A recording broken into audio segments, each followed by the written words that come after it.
मदिरा भी खाते हो क्या? नहीं तो मैं कभी भी खा लेता हूँ। तो सनी बताओ। सनी देव है ना मेरा नाम।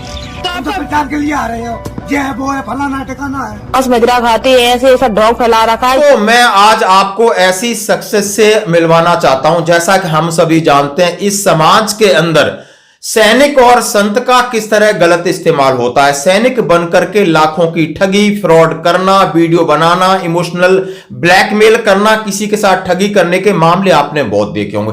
लेकिन दोस्तों, साथ ही आपने इस समाज में देखा होगा बहुत सारे भगवा कपड़े पहने ऐसे संत के रूप में लोग घूम रहे हैं जो कि समाज के लिए कलंक हैं, यानी समाज में महिला और बच्चों का शोषण कर रहे हैं, यानी ठगी के काम कर रहे हैं। और हमारे साथ हैं एक ऐसी शख्स जिनका नाम है रागिनी शर्मा दोस्तों, और ये एक फौजी की बेटी है। और मैं इनका इंट्रोडक्शन इसलिए आपके साथ कराना चाहता हूं। आखिर आप पूछ रहे हो आपने अपने सैनिक जीवन चैनल पर क्यों लाए, क्योंकि ये फौजी की बेटी है और इसने वो साहस करने का एक कदम उठाया है जहां पर लड़कियां आज रील बना रही हैं, मिमिक्री कर रही हैं और वल्गैरिटी फैला रही हैं। उन सब चीजों के खिलाफ इन्होंने अपने आप को एक रिस्क लिया कि नहीं, मैं फौजी की बेटी हूं, मैं कुछ अलग करना चाहती हूं। और ऐसे बहुत सारे वीडियोस हैं। इनका एक यूट्यूब चैनल है, उसका लिंक भी आपके साथ में शेयर करूंगा और इनसे भी मैं बात करता हूं ताकि आप भी इनकी मुंह जवानी सुने कि आखिर ये ऐसा क्यों करना चाहती हैं।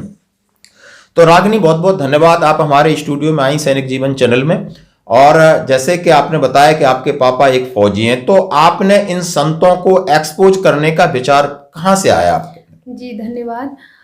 मेरे मन में ऐसे आया कि एक तो मैं अध्यात्म की ओर जाना भी चाहती थी, अध्यात्म, और मेरा विषय भी सोचा कि साहित्यिक है, तो मैं क्या ना ये जानना चाहती थी कि जो वास्तविक जो चमत्कार दिखाए जा रहे हैं वो असली बाबा हैं भी कि नहीं। तो बहुत सारे लोग जैसे सेना में नकली भेष बना के घूमते हैं, वैसे ही साधु जीवन में भी ऐसा है कि चोले को गलत तरह से धारण किया जा रहा है। मेरा मतलब था कि सरकार उनके लिए एक आइडेंटिटी बनाए कि सिर्फ चोले को वही धारण करें जो साधु हैं वास्तविक, बाकी जो फ्रॉडगिरी कर रहे हैं, स्कैम कर रहे हैं, और जैसे कि शोषण हो रहा है महिलाओं का, बच्चों का, और जैसे दिखा रहे हैं कि उन पे देवी देवता आ रहे हैं, ये कितना सच है। तो मैंने बहुत सारे संतों को एक्सपोज भी किया है। ओके, आप कहाँ का होके आई अभी तक? जी, मैं हरिद्वार और मैं से ग्वालियर शहर से भी कुछ संत उठाए हैं, और मथुरा है, और मैं जगह जगह जाती हूँ। अभी तक तो मैंने हरिद्वार से ज़्यादातर एक्सपोज किए हैं संत। तो आपको डर नहीं लगता कि मैं एक अकेली बेटी होकर के और संतों के बीच में जाना, और ऐसे संत जो कि स्मैक पी रहे हैं, धुआं के साथ हैं और बड़े मैले कुचैले कपड़ों में हैं और अपने आप को वो बहुत बड़ा महंत और संत बताते हैं, तो क्या आपको कभी ऐसे खतरे नहीं लगते इन सब चीज़ों में? हाँ, ऐसा लगता है। और मेरे पापा भी सेना में हैं, तो उनको देख के मुझे लगता है उनसे ज़्यादा खतरा शायद मुझे नहीं है। हमारे पास एक हिम्मत है, और जब तक मैं डरूंगी नहीं तो शायद कोई मुझे डरा नहीं सकता। और रिस्क तो देखो हर चीज़ में है, हम जो भी काम कर रहे हैं वो सभी चीज़ में रिस्क है, और फिर रिस्क लेना भी चाहिए कभी कभी। बहुत अच्छी बात है कि समाज में यदि आपने परिवर्तन लाना है, और इसके साथ बहुत बड़ी बात कही दोस्तों, यदि आप इससे सहमत हैं तो जरूर इसमें कमेंट्स करिए कि जो भी भगवा चोला या सनातन का चोला पहन करके हमारे धर्म को खंडित कर रहे हैं, बदनाम कर रहे हैं, उनको गवर्नमेंट एक आइडेंटिटी इशू करे, उनका जो भी उनके एक क्यूआर यानी क्राइटेरिया बनाए, और उसके बाद ऐसे लोग पहुंचे। यदि ऐसे लोग घूमते रहेंगे और धीरे धीरे इस तरह हो जाएंगे ना, उनके पुलिस भी रेस्पेक्ट करती है, उन्हें छोड़ देती है, समाज भी उनकी अनदेखी कर देता है, और ये आगे आने वाले कल में समाज के लिए घातक होते जा रहे हैं। तो अभी आप किस तरह, कौन सा आपका चैनल है और किस चैनल के जरिए आप लोगों को दिखाती हैं सब चीजें? हाँ, मेरा फेसबुक पेज पे है रागनी ऑफिशियल, जिस पर 30,000 करीब फॉलोवर हैं, और यूट्यूब पर है रागनी ऑफिशियल 1, जिस पर 3,000 होने वाले हैं सब्सक्राइबर, और इन्हीं पर मैं 2 प्लेटफॉर्म पर काम कर रही हूँ। तो इन्होंने कहा कि मैं YouTube के जरिए लोगों को एक अवेयरनेस क्रिएट कर रही हूं कि बचना है ऐसे लोगों से, क्योंकि ये लोग उन्हीं का शोषण करते हैं जो कम पढ़े लिखे होते हैं, और महिलाएं होती हैं जो जल्दी विश्वास करते हैं। और वैसे भी इस देश में लोग चमत्कार पर के पीछे ज्यादा भाग रहे हैं, बहुत बड़े सेलिब्रिटी भी चमत्कार और पाखंड के पीछे भाग रहे हैं, तो इसका पर्दाफाश करना है। और रही बात मैं अब ये पूछना चाहता हूं कि बहुत सारी गर्ल्स हैं, बहुत सारी लड़कियां हैं, कुछ रील्स बना रही हैं, कोई मिमिक्री कर रहा है, कोई लिपसिंग कर रहा है, आपने ये क्यों चुना? आखिर आप भी ये कर सकती हैं। हाँ जी, बिल्कुल कर सकते थे, लेकिन ये क्या हमारे संस्कार भी ऐसे थे, हम पढ़े लिखे उस सोसाइटी से बिलोंग करते हैं। और दूसरी बात ये है कि फूहड़पंथी जो फैली हुई है वो गंदगी आज आप देख रहे हैं, छोटे बच्चे भी देखते हैं, सभी लोग ऑनलाइन देखने का ज़माना है। तो मैं चाहती हूँ कम से कम इस गंदगी को थोड़ा थोड़ा करके साफ किया जाए। और साधु जीवन, लोग कहते हैं ना, साधु का मतलब क्या होता है? समाज को दिशा देना। किस प्रकार की वो दिशा दे रहा है वो निर्धारित करता है। और सेना जो होती है देश की रक्षा करती है, ये दोनों का बड़ा कॉम्बिनेशन है, साधु और सेना का। तो मेरा यही था कि मैं अपने आप को इन चीज़ों को दिखाऊं, कि इन तथ्यों को दिखाऊं, सनातन संस्कृति को दिखाऊं, सनातन क्या है उसको बताऊं। और यही कि मैं उन लड़कियों से तो कुछ नहीं कहना चाहूँगी, ये अपने निजी जीवन है उनका, क्या कर रहे हैं, लेकिन वल्गैरिटी तो सभी फैला रहे हैं। दोस्तों, जैसा कि इनके जो विचार आपने देखे हो कि हर कोई इस मोबाइल को यूज करता है, छोटा बच्चा है 1 साल का वो भी देखता है, और जब वो फेसबुक पे स्क्रॉल करता है तो कुछ ऐसे वीडियो आ जाते हैं, आपत्तिजनक तस्वीरें आ जाती हैं कि शायद वो बच्चों की मनोदशा पर बुरा प्रभाव पड़ता है।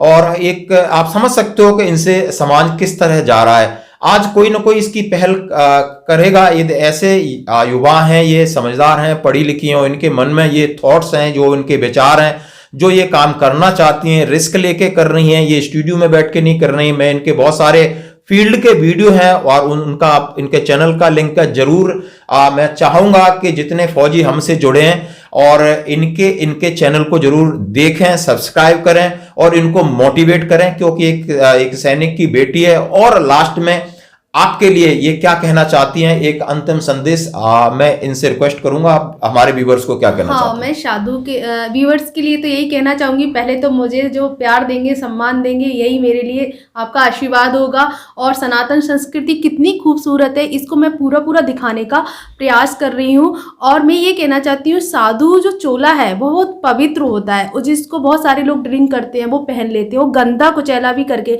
रखते हैं, वो बहुत पवित्र है, हमें उसकी पूजा करनी चाहिए। तो हमें उन लोगों की, बहुत सारे जो है नकली वेश में घूम रहे हैं, उनकी आइडेंटिटी भी हमें चेक करनी चाहिए, हमें दान भी बड़ा सोच समझ के करना चाहिए। ओके, इन्होंने कहा है, बाकी चीजें आप समझ सकते हो। और दोबारा मैं कहूँगा, आप अपने चैनल के सपोर्ट के लिए आप जरूर एक बार हमारे व्यूअर्स से आप बोल सकती हो, क्योंकि हमारे और आपके व्यूअर्स यानी ये भी सैनिक हैं, जितने सैनिक जीवन चैनल है और हमारी फैमिली से हैं, और आप भी एक सैनिक की बेटी हैं, तो जरूर ये आपका सपोर्ट करेंगे। तो पहले तो मैं सर का बहुत बहुत आभार करती हूँ, इन्होंने मेरा पॉडकास्ट किया, और आपका भी बहुत बहुत आभार करती हूँ कि आप मुझे सपोर्ट करेंगे। मेरा चैनल है यूट्यूब पर, तो रागनी ऑफिशियल 1, उसको सब्सक्राइब कर लें। और फेसबुक पेज पर भी है रागनी ऑफिशियल, जो सर लिंक दे देंगे। और मैं सबसे ज़्यादा सर का आभार करती हूँ, क्योंकि सर भी सैनिक ही हैं। तो सैनिक का जीवन जो होता है बड़ा ही कठिन होता है, और वैसे ही साधु जीवन होता है, इन दोनों का बड़ा ही अच्छा कॉम्बिनेशन है। तो वो जो चीज़ है वो मैं दिखा रही हूँ, क्योंकि सेना से मैं एंटर नहीं कर पाती। तो धन्यवाद। हो गया नहीं तो मैं कभी भी खा लेता हूँ। तो शनिदेव के भक्त खाते हैं मांस मदिरा? शनिदेव में कभी भी खा लेते हैं। तो शनिदेव ने तो खाया नहीं। शनिदेव के भक्त तो, शनिदेव तो किसी को मारने का आदेश कहाँ देते हैं? वो तो न्याय के देवता हैं। शनिदेव कैसे देवता है, आपको मालूम है शनिदेव के बारे में? शनिदेव का कोई मंत्र सुना दो मुझे, शनिदेव का कोई मंत्र सुना दो। मंत्र, बीज मंत्र क्या है शनिदेव का? ओम शनिदेवाय नमः। आपको वो भी तो पढ़ना नहीं आ रहा है सही से। सही बताओ, आपका नाम क्या है? सच बताओ। शनिदेव है ना मेरा नाम।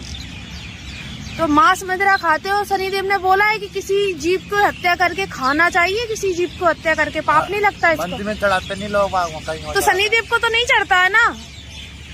हाँ, क्यों बदनाम कर रहे हो शनिदेव को? क्यों बदनाम कर रहे हो? ब्रह्मा विष्णु तो अलग हो गए, ब्रह्मा विष्णु महेश हो गया। अच्छा, राम किसके पुत्र हैं? राम हलवान। हलवान, हलवान के पुत्र हैं। राम जी किसके पुत्र हैं? राम, हाँ, हलवानी तो होते हैं इनके पुत्र। राम के पुत्र हनुमान होते हैं। और तुम्हारे पुत्र हैं कि नहीं है? हाँ? अच्छी बात है। तो मैं जब गई तो पता चला ये इतने बड़े ढोंगी हैं और नकली बाबा हैं।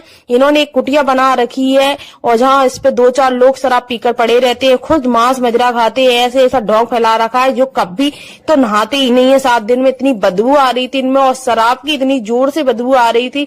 तो मैंने इनसे बात करनी चाहिए। तो ये पहले तो इतने बदतमीज है, महिलाओं से इनको बात करने की तमीज नहीं है, गालियां देकर बात करते हैं जो मैं सुना भी नहीं सकती। आइए इनकी बात सुनिए। जी तपस्या कर रहे हैं आप?